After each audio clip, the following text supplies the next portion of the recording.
Now, if you're used to using Modo presets, let's take a step back and look at a distinction between what we've done and what Luxology has done for their presets.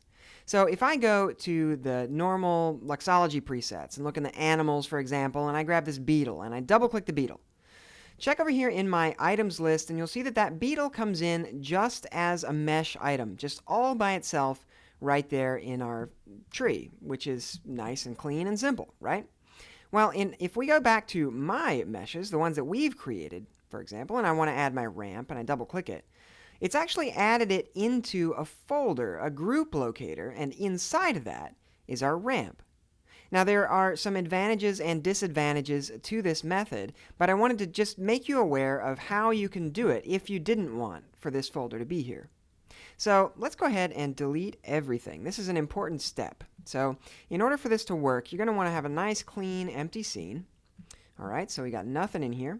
I'll drop in my ramp, right? Now, I want the ramp to be saved just as a mesh item all by itself. I don't want the folder, so I'm going to drag it up out of there and delete this.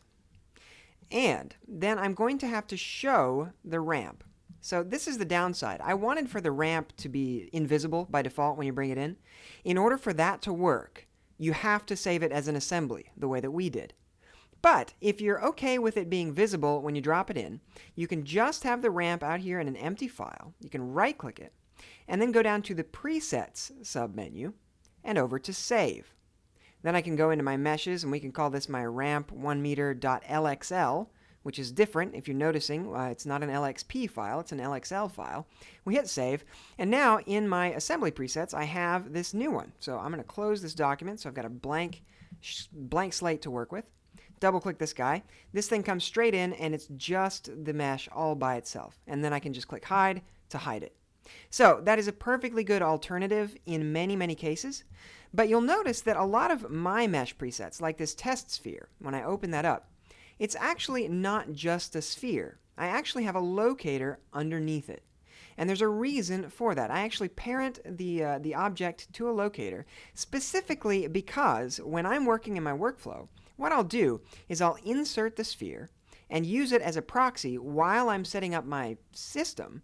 And then when I import my scene, when I import the product that I'm going to be rendering, I make it a child of my test sphere locator. And that way, it's right there where the sphere was. Even if I decided I wanted to put the sphere kind of rotated and off-center, which sometimes you do in a product shot, then all I have to do is drop in the new geometry, put it underneath this locator, and it'll be exactly where I want it to be.